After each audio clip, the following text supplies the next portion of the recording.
This is The Wealth Puzzle with Michael Mansfield from the Lynn Group. When a part of your financial strategy is out of tune, your long-term goals, your retirement savings, and your legacy can all suffer.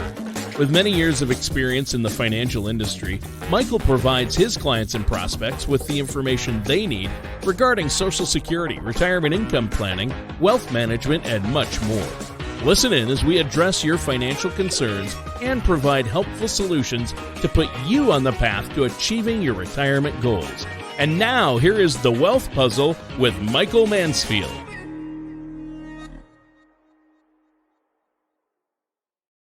Hey everybody, thanks for tuning in. It's Mike Mansfield. Thanks for watching The Wealth Puzzle. Solo flight today, no Tana. And that's okay. She'll be back next week, but she had some important things to do. So here we are. Got a couple things I just wanted to touch on today. So it should be a relatively short video. I say that and then I start talking. But lots been going on. I made a video a couple weeks ago, got a lot of interesting feedback on it.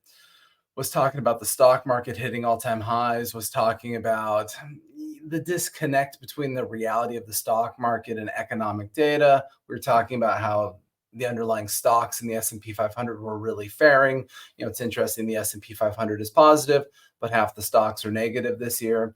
It's because those big boys do really well. And what the heck happened last week? The market was starting to get a little pouty because there was some poor economic data going towards a little higher and persistent inflation. And so the market was getting a little pouty for about a week. And then all of a sudden, NVIDIA's earnings came out last week and propped that bad boy back up on its shoulders and brought it all the way to all-time highs again. So we'll continue to monitor and watch that for you guys. What's interesting to me, one of the things that's kind of creeping up my back here and making me very curious is I feel like we're starting to enter a period of stagflation. I realize the definition of stagflation is you got high inflation. So it's not that we have the highest inflation. It's not as high as it was a year or two ago. However, it's becoming a little sticky. It's becoming persistent. It's becoming problematic to the Federal Reserve. At the same token, when you have that persistent inflation with increasing unemployment and stagnating demand in the economy, that's why they call it stagflation. Now, the one piece of that puzzle that's a little suspicious is unemployment. According to the government, our unemployment numbers are really low. But if you've been watching any of my videos, one of my major concerns is, for example, last year, we made 2.8 million jobs in this country, yet 60% of them were made by the government on a credit card that's already maxed out with money that we don't have. I don't necessarily view that as a healthy labor market in and of itself. So we'll watch that. I'll be bugging you guys about some of that. What I wanted to talk about, though, was we had a comment that I found very interesting. The comment was, hey, you know what? The debt's been out of control. And the main catalyst for that were those pesky Trump tax cuts. Now, let's be honest. We all have to be realistic that politics and economics are grossly intertwined and work together. Nobody wants that. Everybody wants to put the political conversation over there. Everyone wants to put the financial conversation over there. But these things are a mess. They work together. I've tried to tread lightly on the whole Trump-Biden thing, but certainly comments like that certainly pique my curiosity on, are we understanding the facts and the data that is in front of us? So what is a deficit? Since that's kind of where these comments came from. So deficit spending is the government collects tax revenue. And so they collect this much tax revenue, and then they spend this much. The difference between those two numbers is the deficit for the year. That's the deficit spending. As the comment perhaps implied, I don't care if you're a Republican. I don't care if you're a Democrat. Everybody is guilty of overspending. However, there's a couple things that are interesting in the last number of years. That is, when you look at the difference between Trump deficit spending and Biden deficit spending, there's a clear disparity there, number one. And then number two, per that comment I saw on YouTube, is, well, what happened with the tax revenue relative to those tax cuts back in 2017? Because remember, tax revenue sets the basis for whatever the deficit is. And so if tax revenue has gone down, but spending stays the same, the deficit gets bigger. So that's something to be aware of if we're all being honest with ourselves. Conversely, if tax revenue goes up and deficit spending stays the same, the deficit gets smaller. So that's what we want to look at today. So bada bing, bada boom, here it is. There's a lot of websites where you can go glean all of this data. I I read this stuff all the time. You get a lot of emails. There's a lot of economic pages that go through this junk. I liked this version of Trump versus Biden deficit spending simply because it removed Trump's last year and it removed Biden's first year. So that's 2020 and 2021. Why is that relevant? Because let's be fair, COVID hit in 20 and chaos spending happened in 21 associated with that whole thing. And so it's not fair to either president when you look at the statistics of that to understand what happened in those 2 years. Let's look at more normal years pre and post the COVID really financial crisis component of it. And so that's kind of what this article touches on, which I found very interesting. And if anybody can see this on their screens, what this did is this broke out the 3 years of Trump deficit spending, 2017, 18, 19. That's what shows in the red. So on average, Trump overspent about $800 billion, which is disgusting, is horrific, is overwhelming, is problematic.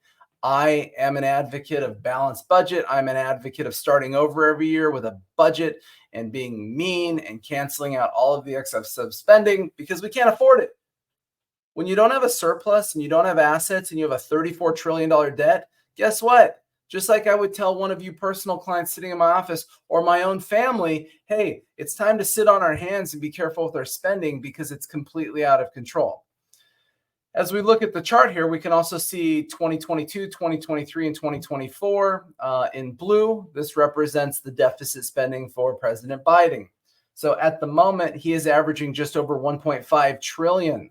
And so on face value, when you look at deficit spending, Biden is spending almost twice as much. He has a $700 billion excess spending issue on top of Trump. So just right there on face value, he is spending boatloads more money. What is shocking to me about this, though, when you get into the math of it, is once again, remember what a deficit is. It is the difference between the tax revenue and how much is being spent. And so the question is those pesky Trump tax cuts back in 2017, I heard those gave out a bunch of tax cuts. Therefore, there's less tax revenue because all the rich people are paying no more taxes.